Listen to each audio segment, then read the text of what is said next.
Olá, pessoal. Sejam novamente bem-vindos a mais um episódio do nosso podcast Mente Artificial. Hoje, neste episódio, eu tenho a grande satisfação de ter dois grandes amigos convidados nesse programa. Eu vou fazer uma leitura do currículo de cada um. O convidado, temos Gustavo Andrade do Nascimento. O Gustavo é mestrando no curso de design do programa de pós-graduação lá da Univille. Possui formação superior em gestão de redes de computadores pela Universidade Gama Filho e em engenharia elétrica pela Universidade Veiga de Almeida.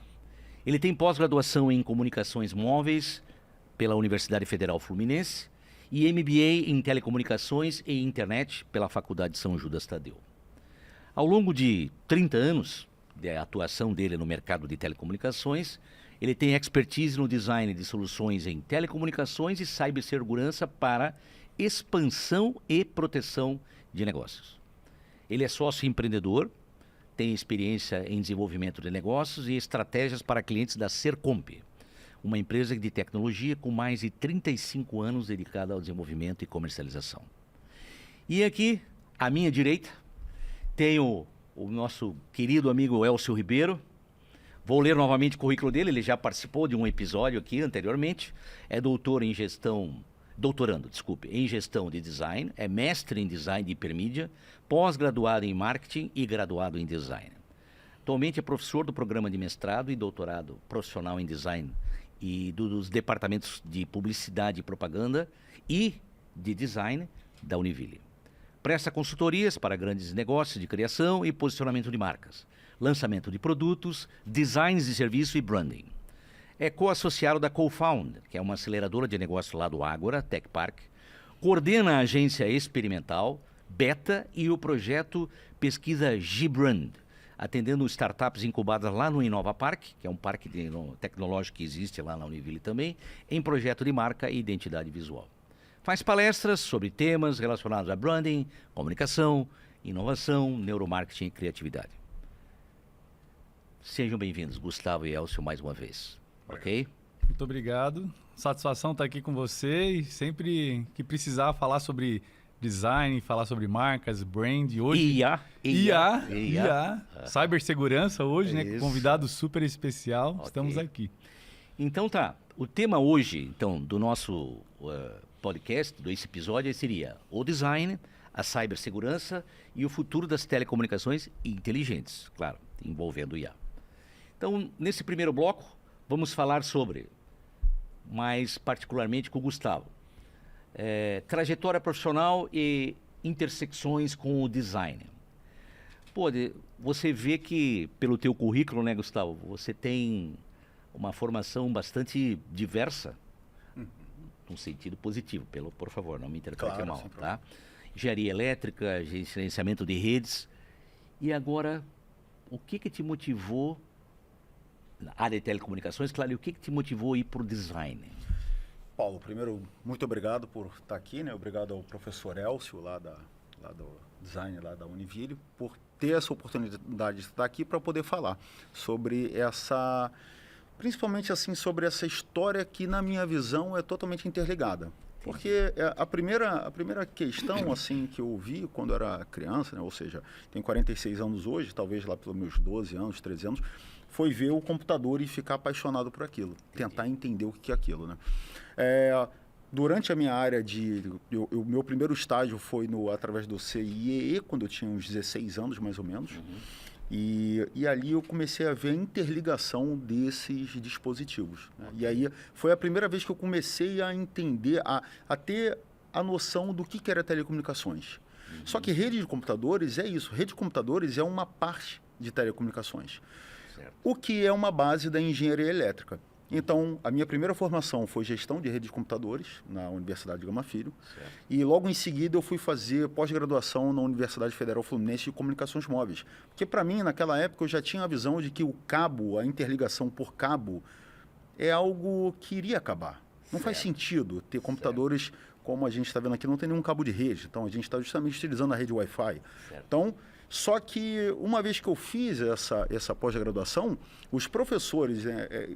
me vendo com a minha aptidão um pouco mais voltada para engenharia, me sugeriram, cara, volta e faz engenharia, porque você vai realmente ver um mundo novo. E aí eu fui fazer engenharia elétrica. Eu me formei como engenheiro eletricista, justamente para poder ter essa noção da propagação de onda. E aí, sim, vem tudo isso.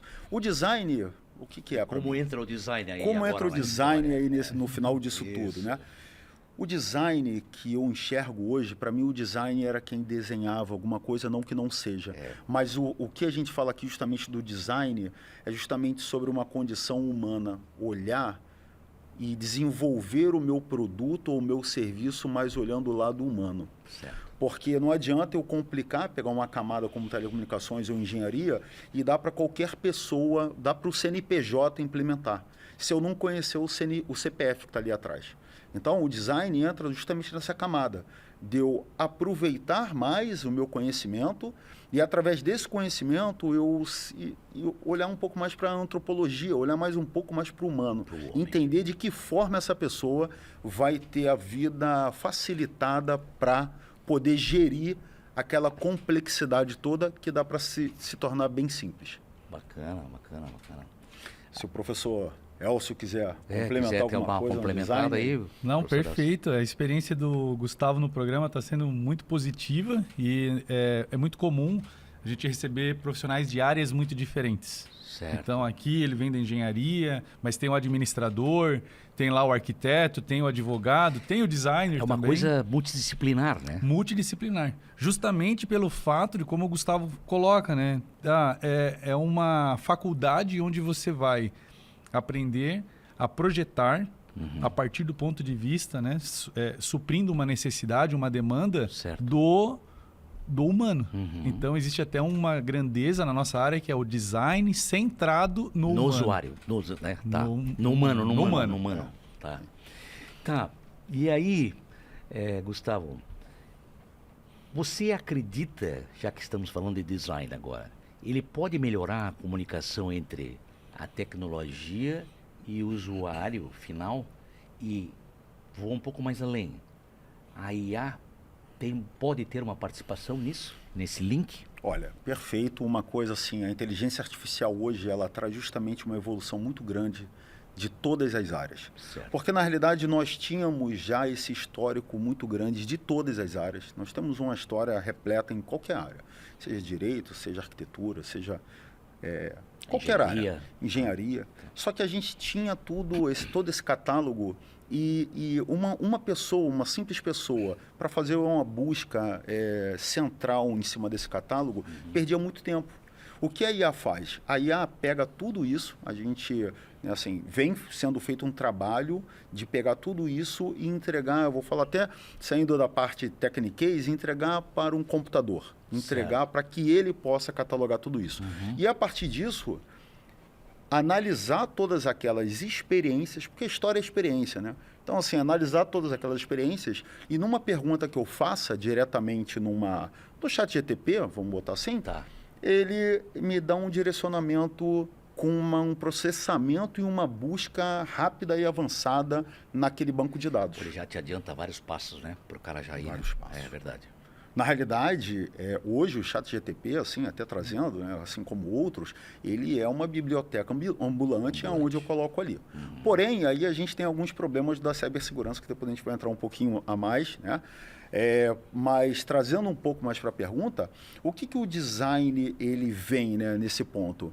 Ele vem, assim, uma das coisas que o IA nunca vai conseguir é ter emoção. E o designer, na minha visão, ele é muito mais centrado à emoção.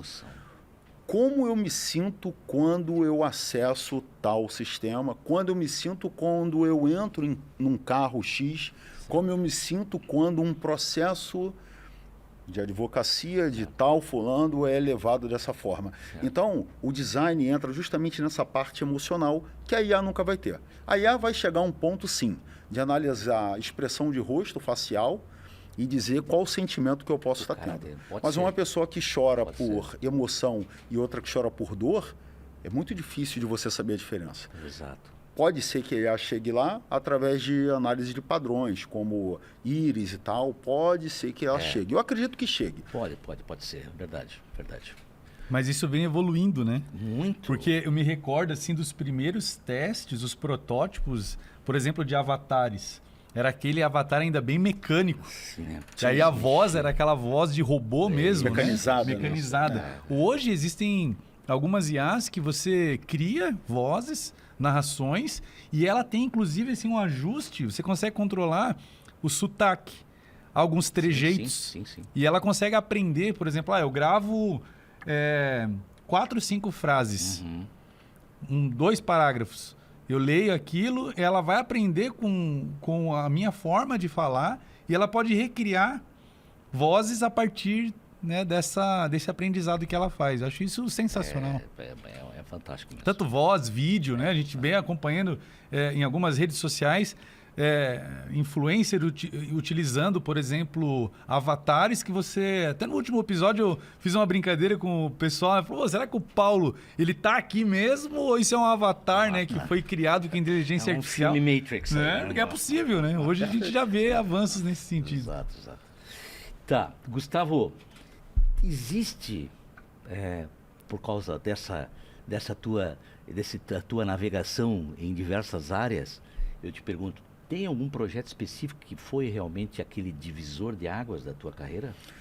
Sim, teve um projeto na minha última empresa, que eu trabalhava numa empresa chamada Cisco, uma empresa que é até um multinacional, especializada em redes e tal, né, assim, difundida mundialmente, onde eu fui convidado para participar do projeto das Olimpíadas 2016, onde eu cobri tanto as Olimpíadas quanto as Paralimpíadas, né? Certo. E assim, o início do projeto foi viajar, né, e convidar outras pessoas, outros times fora no Brasil, né, e Estados Unidos e tal, Texas, para trazer o pessoal, assim como outras equipes foram formadas.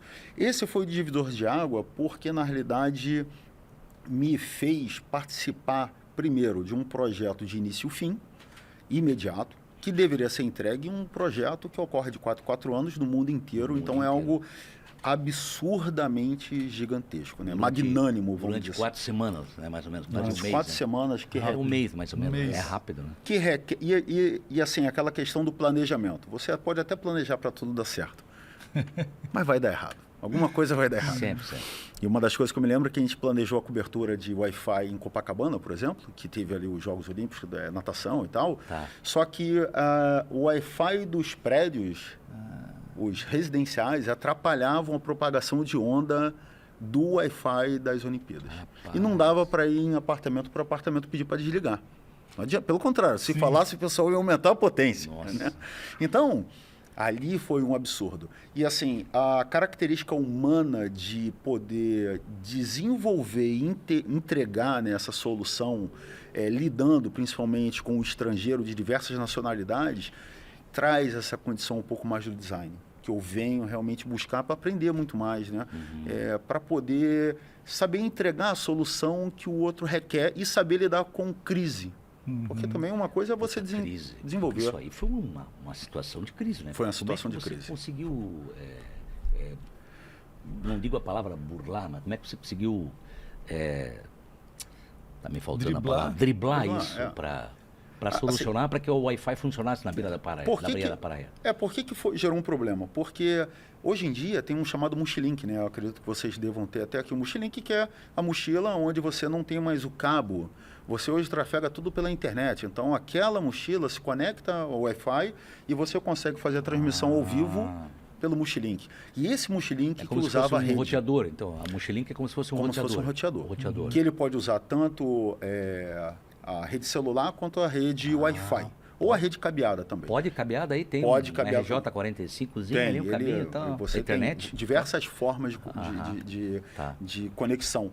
Então, o pessoal usava o Wi-Fi e aí deu esse problema. Como é que a gente resolveu? A gente aumentou potência, a gente criou bloqueador de Wi-Fi, né? Bloqueador de ondas eletromagnéticas apontada para os prédios. Entendi. Então, assim, soluções como essa supriram o problema. Entendi. Mas não resolveu com 100%, houve reclamações e tal, mas chegou um ponto que a gente falou, pessoal, é isso, vamos tentar botar cabo, vamos tentar dar outra solução. Porém, sempre a comunicação humano entendendo que máquina tem essa limitação.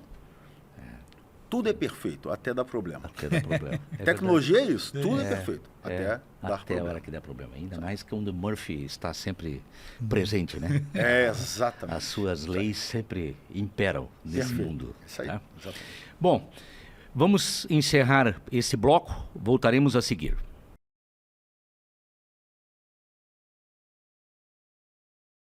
Olá, agora estou com vocês de segunda a sexta, às 19h45, aí na TV da cidade, com A Palavra Final. De Brasília, Alexandre Garcia. Olá, eu sou Paula Leal, âncora de Oeste Sem Filtro. E eu estou aqui para convidar você a acompanhar aqui na TV Cidade de Joinville nosso programa diário. De segunda a sexta-feira, a partir das 17h45, eu espero você junto com os meus parceiros de bancada. Ana Paula Henkel, Augusto Nunes, Alexandre Garcia, Adalberto Piotto, Silvio Navarro e Rodrigo Constantino. Você é nosso convidado. DVA, primeira representante em Santa Catarina da marca BYD. Líder mundial em vendas de veículos eletrificados. DVA BYD. O futuro já começou.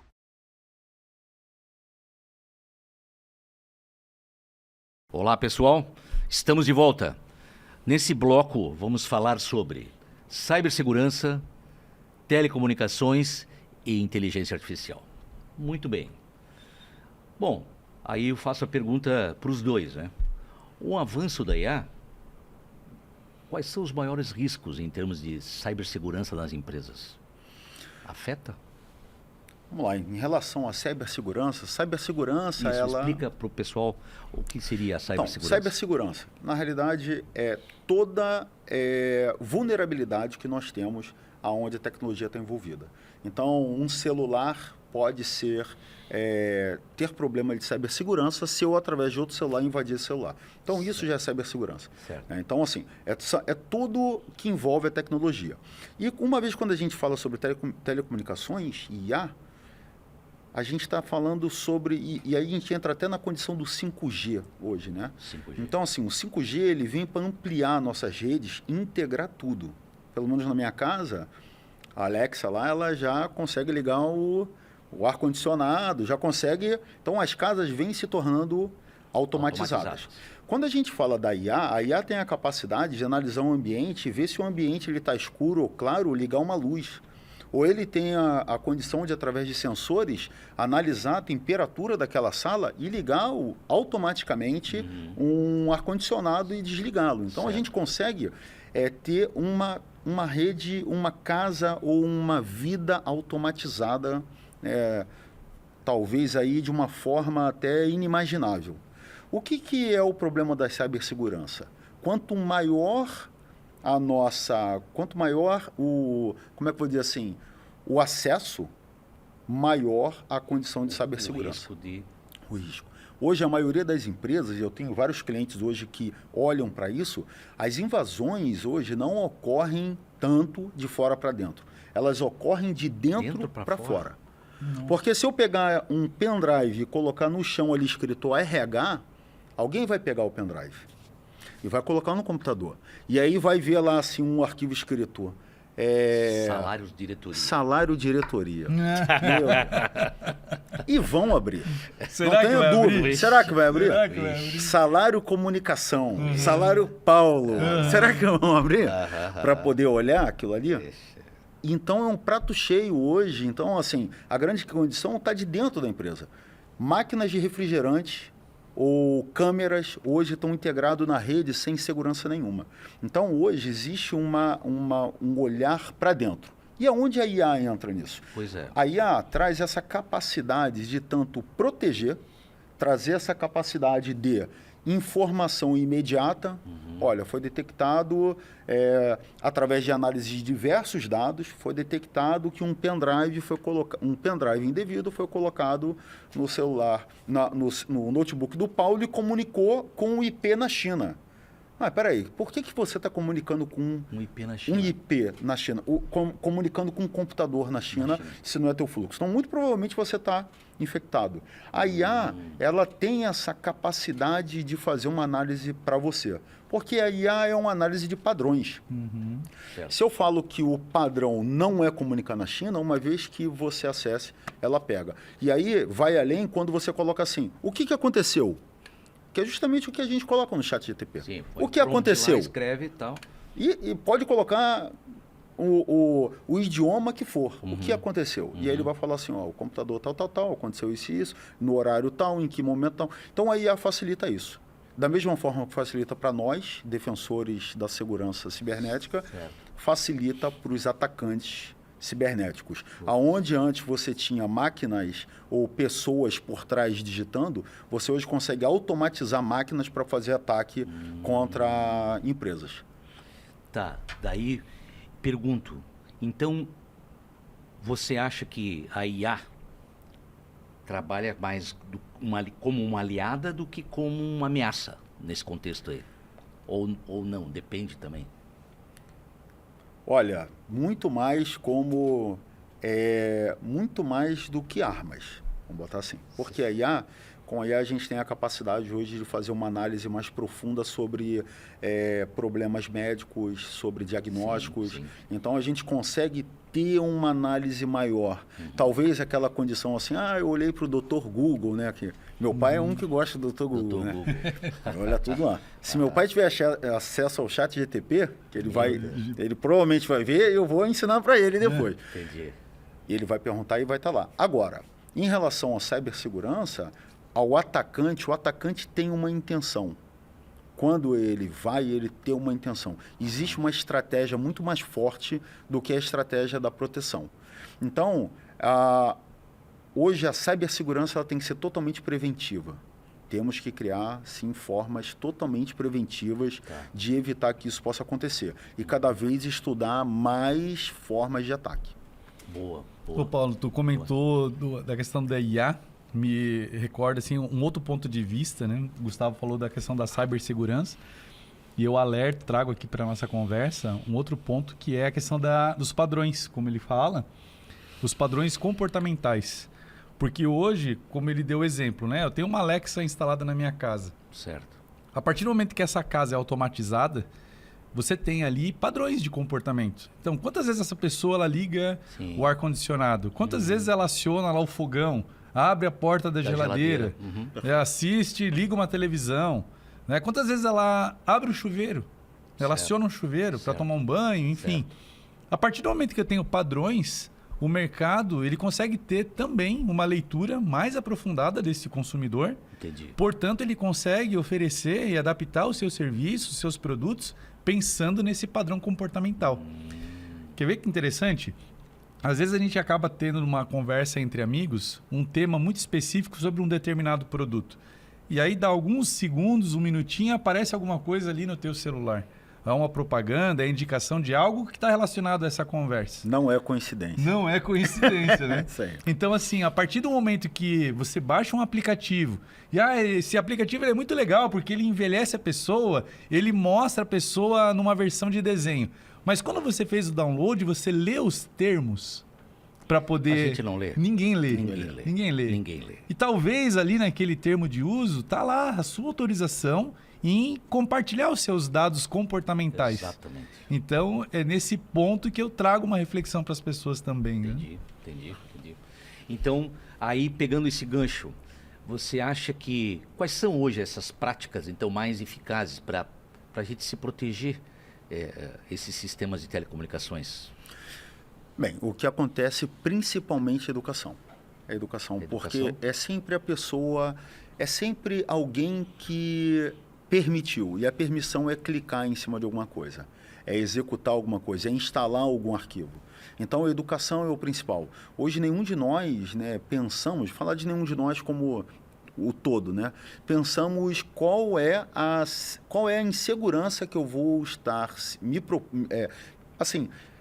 tendo ao instalar um aplicativo no meu celular. Porém, eu mexo com o meu banco, eu faço vários procedimentos ali que podem me colocar em risco. Tá. Então, o principal é a educação. E aí é onde eu vejo que entra o designer.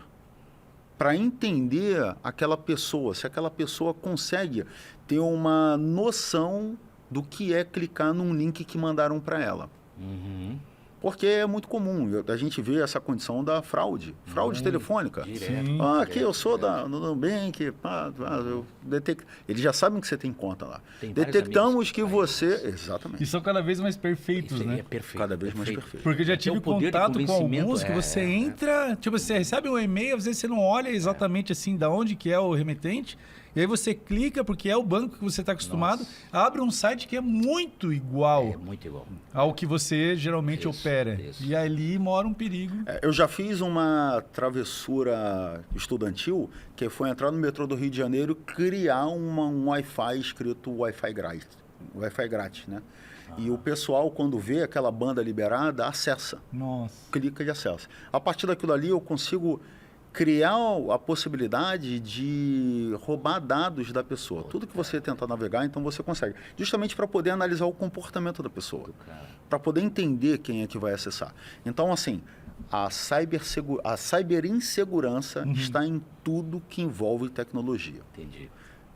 E aí, como é que a cibersegurança, agora a pergunta acho que é para os dois, se conecta com o design centrado com o usuário, e aí me dá uma pitada com a IA junto também?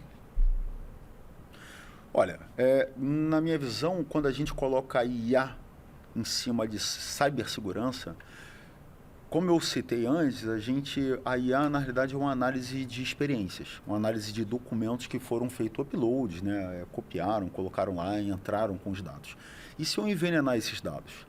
Se eu colocar que, na realidade, o vermelho é azul, e quando eu perguntar para a IA se isso daqui é azul, ela vai ser que é treinada assim, né?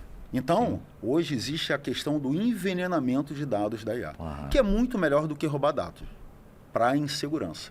Porque é muito mais fácil te educar de forma incorreta, falar para você fake news. Tanto é que a fake, né, existe uma revista chamada Fórum Econômico Mundial, né, onde eles lançam um relatório, né, todo ano e tal, né, tem esse encontro, né, da ONU, e aí lá ele traz a informação que a desinformation, né, que é justamente a questão da fake news, ela está em segundo lugar de gravidade.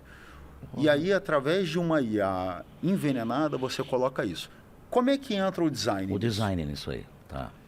Sou eu garantir para que a pessoa, para que meu usuário, garantir não, né? Garantir é muito forte, mas sou eu precaver que meu usuário, né, que aquela pessoa que vai ter acesso, ele tenha o conhecimento de que aquilo pode não ser a verdade. Então, a IA, e eu já passei por isso no ChatGPT, perguntei, ele me deu dados e eu perguntei, qual é a referência disso? E não tinha referência, mas eu gostaria de saber da onde veio essa informação. E aí ele falou assim, supõe-se através de dados... Por isso que eu digo, pessoal, cuidado, tá? Sempre cheque a resposta dele, porque às vezes ela alucina, então tem que tomar cuidado com isso aí. A gente que tem que fazer o filtro mesmo, o final é nosso, né? Eu vejo que também isso é uma questão da evolução das gerações. Eu tenho contato, por exemplo, meus pais zero inteligência artificial. Então, qualquer coisa talvez que uma Alexa fale, eles vão depositar uma segurança naquilo. Pô, isso daí é verídico. Por quê? Certo. Porque é a Alexa que está falando. Aí você pega a minha geração, que é uma geração que ela transitou entre um mundo sem a inteligência, um mundo analógico e um mundo digital. Isso. E aí você já tem alguns meios de poder compreender como esse universo ele se forma. Certo. Agora você pega, por exemplo, os meus alunos de graduação. Já são pessoas que eles já é comum. Nossa, isso. É demais. Então, por exemplo, em sala de aula, o uso da inteligência artificial, pelo menos no design, na comunicação de um modo geral, ele é constante. Então, o pessoal já está vindo já usando, já são usuários em tempo real na sala de aula. Na prova, durante a prova. Na prova. E aí, justamente, esse exemplo da prova. Aí na prova, daí lá, a tua resposta é essa, mas eles já têm a condição da dúvida. Não, eu acredito que isso daqui, o GPT, a inteligência, ela inventou esse dado, inventou esse autor. Então já existe uma camada de filtro em relação a tudo aquilo que é oferecido. E aí quando você fala ali da questão da segurança envolvendo o design, nós temos uma área que é chamada design instrucional. Então o design da informação também é um grande aliado de fazer com que o usuário ele tenha uma condição de aprender com uma facilidade maior a discernir aquilo que é para se colocar a confiança, é para depositar ali um crédito e aquilo que não. Então, eu vejo que agora vai acontecer um movimento das marcas, por exemplo, a marca do teu banco, em criar, em desenvolver relacionamentos cada vez mais próximos entre marca e usuário, para desenvolver esse processo de aprendizagem. Para entender, olha, o nosso sistema ele funciona, ele é seguro por esses motivos. Então eu vejo que agora é uma nova realidade que as marcas, o mercado vai ter que se adaptar. Certo. Me diga uma coisa, você já enfrentou situações em que houve uma falha de design e essa falha, isso eu acho que vale para os dois, né? Comprometeu a segurança, digamos, do sistema que você está usando, alguma coisa assim? Olha, como eu tinha até comentado sobre a questão do design ser para o CPF, certo, nunca será perfeito. Por isso que requer tanto, na minha visão, requer tanto treinamento de um lado quanto do outro. E principalmente na educação. Ontem foi até comentado durante uma palestra que eu estava que muitos professores estão corrigindo, inclusive prova, utilizando o ChatGPT. Não faz sentido nenhum, na realidade, na minha visão. Porque a IA, ela não vem para ser a verdade absoluta. Porque senão a gente está voltando ao feudalismo. Então a gente está voltando aonde a verdade absoluta dos nossos reis ou da nossa religião traz para nós aquele caminho. Então, qual é o caminho hoje ainda? É o ceticismo. O ceticismo que foi o que assim, desenvolveu o mundo inteiro. Todos os cientistas, todos eram céticos sobre algum tema. Coisa. E a IA traz para a gente hoje uma participação muito mais em cima do ceticismo. Trazendo justamente para a pergunta que você trouxe, a gente tem aquela condição do que eu desenvolvi, do que eu auxiliei, né? Estava lá junto das Olimpíadas. A gente acreditou que aquilo realmente iria funcionar, porque não checamos dados externos. E lembrar que, no final das contas, ali foi uma questão técnica, uma questão de não analisar um ambiente como um todo. Entendi. Então, faltou um pouco mais de uma camada de design ali. Mas também tem a condição cultural, que entra na antropologia. De eu entender que aquela empresa que eu vou desenvolver, aquelas pessoas não são treinadas para dar o suporte ao ambiente que eu vou desenvolver. Elas não têm conhecimento daquilo.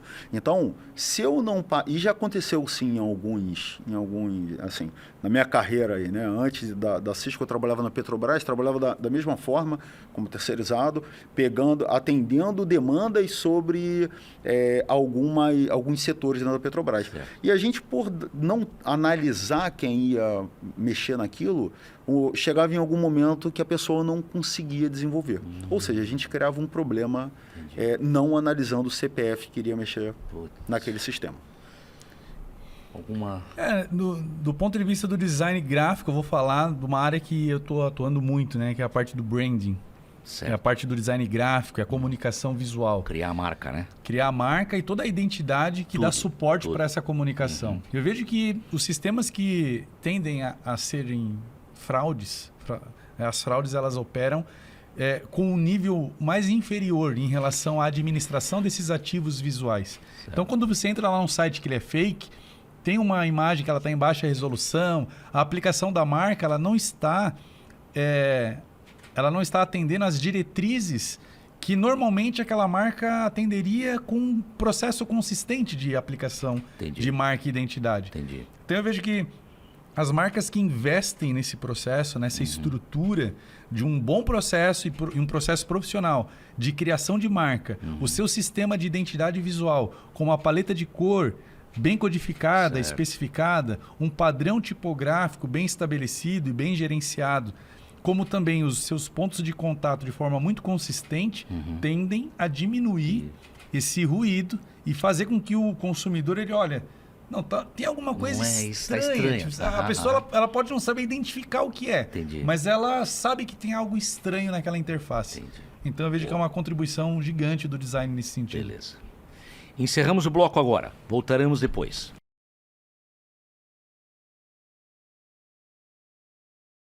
Olá, agora estou com vocês de segunda a sexta, às 19h45, aí na TV da cidade, com a palavra final. De Brasília, Alexandre Garcia. Olá, eu sou Paula Leal, âncora de Oeste Sem Filtro. E eu estou aqui para convidar você a acompanhar aqui na TV Cidade de Joinville nosso programa diário. De segunda a sexta-feira, a partir das 17h45, eu espero você junto com os meus parceiros de bancada. Ana Paula Henkel, Augusto Nunes, Alexandre Garcia, Adalberto Piotto, Silvio Navarro e Rodrigo Constantino. Você é nosso convidado. DVA, primeira representante em Santa Catarina da marca BYD. Líder mundial em vendas de veículos eletrificados. DVA BYD. O futuro já começou.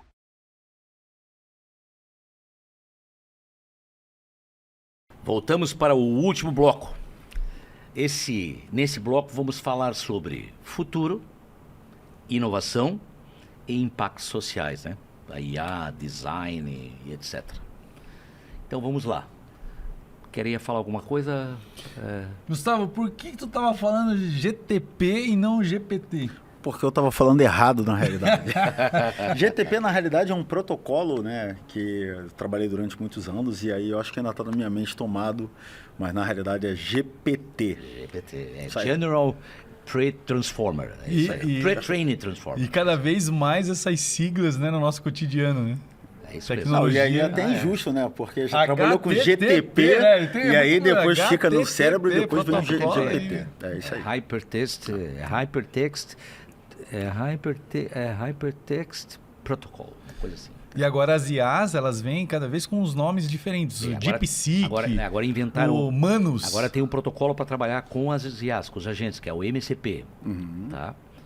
Que está fazendo isso agora. Você está usando esse protocolo para se comunicar, dois agentes de IA para se comunicarem no computador, como se fosse uma API. Assim. Exato, e o IA, exato. até a formação do IA, antes dele ainda tem ainda os MLs ainda, o Machine Learning, então ainda tem ainda... Muito bem, então vamos lá. Se vocês aí, veja, o Gustavo tem uma formação multidisciplinar e agora ainda está nessa área, design e tal. Vocês acham que a formação multidisciplinar será um novo padrão para os profissionais de tecnologia? Olha, na minha visão, talvez o Elcio vai trazer um pouco até pela visão, né, experiência de dar aula e tal, mas na minha visão, sim. Sim e não, vamos lá, sim. Por que sim? Atualmente sim, requer, porque eu entendo que uma formação de universidade, ela ainda, falando de engenharia, ela ainda não te prepara para o dia seguinte você estar executando profissionalmente aquilo. É muito mais teoria do que prática. Eu entendo que a gente estamos chegando num ponto onde requer um conhecimento muito mais prático. E a IA, ela traz isso. Porque o pensamento todo, o processamento, o pensamento e o histórico, a IA já vai trazer. Ela já vem com isso. Só que precisa ter uma linha de produção, uma linha de execução em cima daquilo ali. Então, vai requerer muito mais do profissional saber como executar do que saber o que fez executar. Certo. O que traz muito mais uma demanda aos professores a se modificarem, a se desenvolver. O cara tem que ter a visão helicóptero, né? Justo. Seria isso? Sim, tem que ter uma visão helicóptero holística, né? Aquela visão holística. Ou mesmo a parte de educação se remodelar. Generalista, né? Se remodelar, entender que, cara, a gente tem que ter muito mais... Vamos focar no humano, porque a parte processual já existe. Então, vamos olhar mais para o humano, de que forma a gente entrega isso. Entendi. E é por isso que lá no nosso programa nós temos uma característica que ela é por natureza multidisciplinar. Certo. Uma prova disso são os profissionais que acabam nos procurando para poder se aprofundar nessas metodologias, nas práticas do design. Então eu vejo que hoje, quando uma empresa, vou colocar assim um caso prático, tá? Quando eu vou fazer uma consultoria em uma empresa, muitas vezes o CEO ele já tem um pré-diagnóstico. Olha, eu preciso do desenvolvimento de uma campanha para esse produto. Ou eu preciso desenvolver uma marca para essa linha de serviços. Certo. Só que, na verdade, quando você tem essa visão mais generalista, mais holística, você acaba identificando diversas outras demandas, que não necessariamente o principal problema está naquela marca ou naquela campanha. Então, para que o profissional ele tenha condições de ter um diagnóstico mais completo, ele, consequentemente, vai precisar de um repertório maior. Certo. Ao contrário daquele que ele tem um repertório, uma formação muito focada em uma determinada solução, ele pode ter uma dificuldade maior em desenvolver esse diagnóstico. Tá. Mas eu vejo que há mercado para os dois. Tá. Porque vai ter aquele profissional que vai desenvolver esse diagnóstico e vai ter uma visão mais centrada no problema, identificar problemas, e a partir do momento que ele faz esse filtro, ele consegue direcionar essas demandas para aqueles profissionais que são mais específicos. E a IA complementaria isso? Com certeza, pela velocidade, eu vejo, né? O Gustavo comentou bastante aqui sobre a velocidade da IA. Então, hoje, quando eu preciso fazer um diagnóstico sobre um determinado problema, no lugar de eu perder ou investir, não perder, mas investir um pacote de horas maior para um aprofundamento em determinada informação, em determinado mercado, eu tenho a IA para poder acelerar essa etapa de projeto. Então, eu ganho muito nessa performance também projetual. É isso? Perfeito, concordo plenamente. Justamente, a IA, ela sim, né? Tem muita gente falando assim, pô, mas ela vai roubar o emprego de muita gente. Sim, ela vai roubar. Na realidade, ela vai requerer, talvez sim, mas ela vai requerer uma especialização em cima disso. Certo. O que não dá é para as pessoas que estão hoje se formando, né, dentro das universidades, se acomodarem acreditando que a IA vai resolver todos os seus problemas. Não, né? Que ela vai resolver todas aquelas questões ali que os professores requeriam ou requerem. Se você é esse tipo de aluno, você não vai ter tanto mercado para você atualmente. Correto. Na realidade, é olhar a IA como um meio. A IA é um meio. Não é um fim. Não é um fim. Se eu ainda consigo olhar a IA como um meio para o meu trabalho, eu ainda estou surfando na onda. Boa. Se eu entender que meu trabalho depende totalmente da IA, logo eu vou estar desempregado. Exatamente. Posso dar um exemplo rapidinho aqui Pode. Ilustrar o que o Gustavo comentou? Hoje na academia, você percebe, por exemplo, 2 tipos de comportamento. Aquele comportamento em que muitas vezes o aluno, o acadêmico, quando ele vai solucionar um problema, um trabalho simples.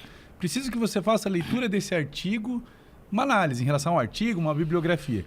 Opa, vai ter aquele perfil que ele vai levar para o GPT, vai subir um PDF, me faça uma análise, pega aquela análise e entrega.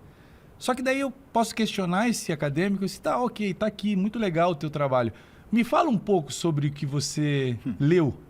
E aí a pessoa gagueja e ela não sabe, ela fez o uso da IA, ela sabe fazer o uso da IA, mas ela não sabe contextualizar aquilo. Para esse tipo de perfil eu vejo um risco muito grande. Sim. Agora, você tem o outro perfil, daquela pessoa que sobe o PDF, sobe lá a informação, pede uma análise, e aí eu chego para essa pessoa e questiono, me fala um pouco sobre isso.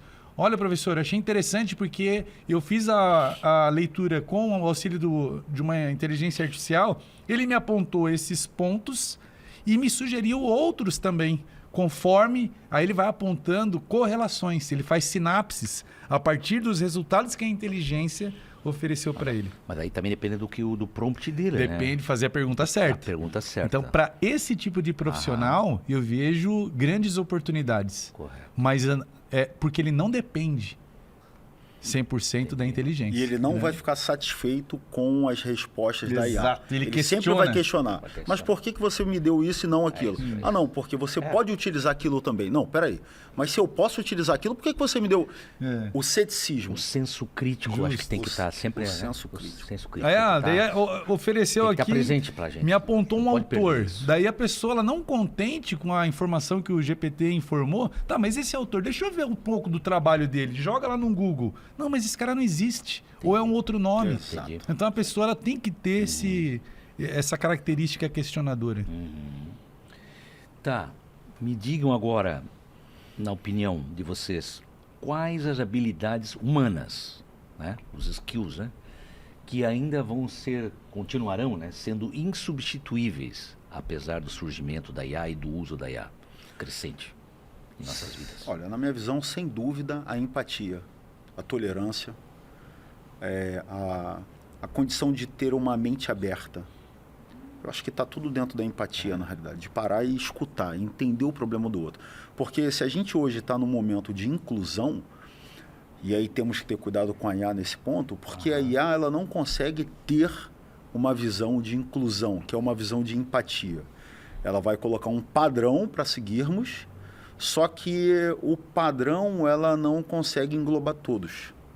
E aí eu tendo empatia, eu consigo ali sim entender se aquele padrão vai ser adaptável a um PCD, vai ser adaptável a uma pessoa que requer outras necessidades ou tem outros pensamentos. Elcio, queria contribuir? Eu vejo que outras skills, né? Eu vejo que essa natureza da pessoa ser inquieta, dela ser curiosa, sabe? De não se contentar com aquelas respostas, muitas vezes, que foram apresentadas em uma primeira camada. Certo. Sabe? De querer ir um pouco mais a fundo, de buscar, de ter interesse no aprendizado. Entendi. Tem um professor lá no programa, o João Sobral. Eu acho muito interessante uma fala dele, quando a gente faz projetos de pesquisa. Ele fala, a pesquisa nada mais é de quando você entra em um quarto escuro. Porque você entra e você ali... Cara, você está numa investigação, então você não tem um pré-diagnóstico, você não tem... Nada. E você vai tateando, e você vai descobrindo e aprendendo com essa sua jornada. Então eu vejo que essa inquietação ela é muito importante, né? Nesse processo, nesse novo mundo que a gente...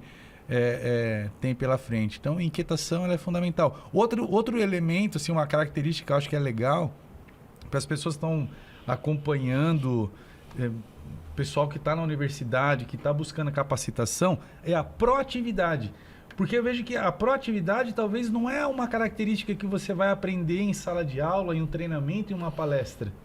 Mas é algo que você pode desenvolver por conta própria. Correto. Sabe, aquela situação de que né, eu tô com a equipe aqui, a gente tem um treinamento lá na agência, chega alguém, é uma dúvida que eu tenho, eu lembro de uma palavra, tá? A pessoa já, na hora, ela já vai no Google, ela já procura.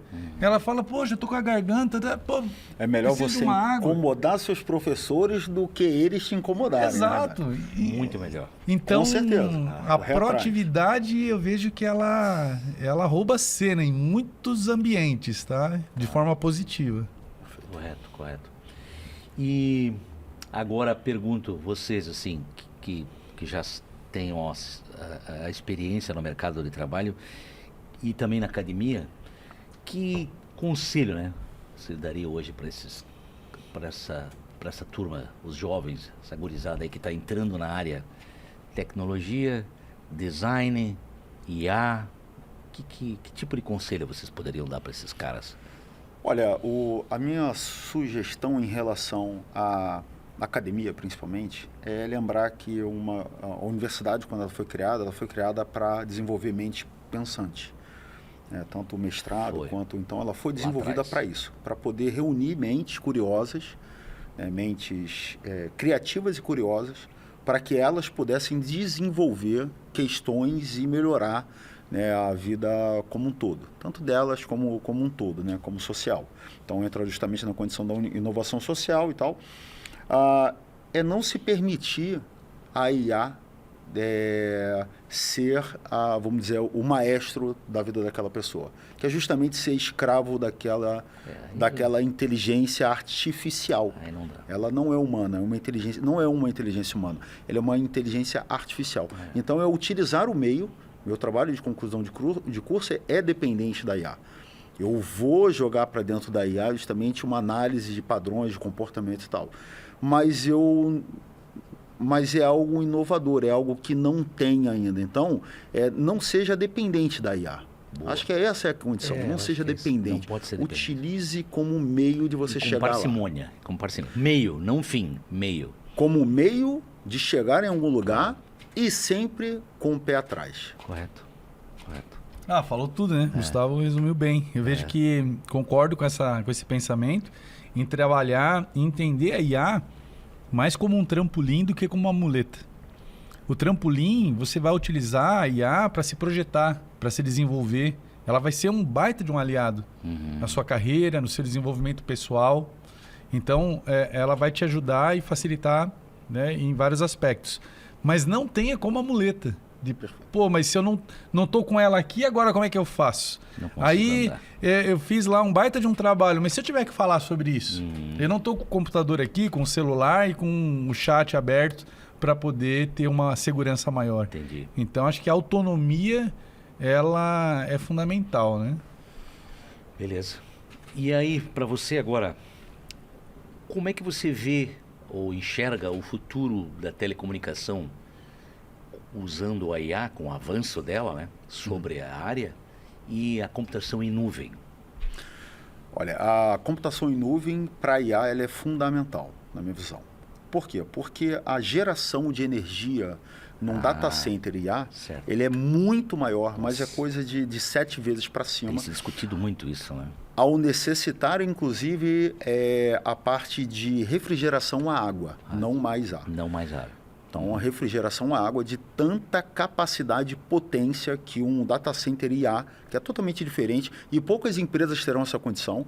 Empresas como WEG, Petrobras, elas vão ter o data center delas. Certo. Mas raramente teremos empresas de médio porte eu digo de 1.000 pessoas, com o seu próprio data center. E aí entra a nuvem, entra a cloud. Por exemplo, na empresa que eu faço parte, que é a Sercomp, nós compartilhamos essa possibilidade. Nós temos o nosso data center, onde nós conseguimos rodar IA para empresas menores, empresas que queiram justamente ser utilizada a IA. Então, a cloud, que é isso, é rodar fora do seu ambiente, ela é fundamental para isso, para um ambiente que vai rodar em cima da IA. Entendi. Bom, eu vou encerrar por aqui, porque estamos assim meio limitados em termos de tempo, e eu quero realmente agradecer mais uma vez a presença de vocês nesse episódio. Acho que foi extremamente rico a nossa troca, né, de ideias, de pensamentos. Que vocês quiserem fazer uma mensagem final aí, por favor, temos ainda aí alguns minutinhos. Posso tomar a liberdade de fazer uma última pergunta, então, aqui para o Gustavo? Faça. Porque a gente fala bastante sobre essa questão da inteligência e para muitas pessoas isso pode assim parecer algo que não... Então eu preciso ter um medo, eu tenho medo em usar aquilo. Talvez ainda se demonstra assim uma série de problemas associados, mas certo. Eu vejo que ela pode ser muito aliada a diversas soluções. Okay. O Gustavo ele comentou ali da questão da área médica, por exemplo, que há avanços significativos. Gustavo, o que mais assim a gente pode tirar de positivo assim, para a humanidade à medida que a IA ela vai se desenvolvendo?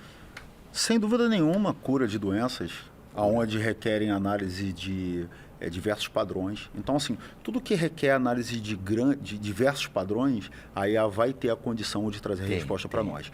Análise, por exemplo, de energia sustentável. Então, assim, a gente tem muita evolução positiva que a IA vai trazer. O ponto justamente é entender que requer segurança. E aí entra justamente o que nos atrasa muitas das vezes é a cyberinsegurança. Então, é entender que devemos nos proteger disso. Porque da mesma forma que vamos criar energias sustentáveis, podemos criar com a IA bombas cada vez maiores. Sim. Então, é entender o motivo da evolução. O que estamos fazendo aqui? Criar bombas maiores ou a gente dar cura para diversas doenças e tentar alimentar aquela pessoa que ainda passa fome. Né? Qual é a preferência, né? O ensino, né? Então é desenvolver pessoas com boas intenções. Claro, perfeito. Claro, é isso aí. É isso. Então é isso. Terminamos o nosso episódio de hoje. Voltaremos na próxima semana.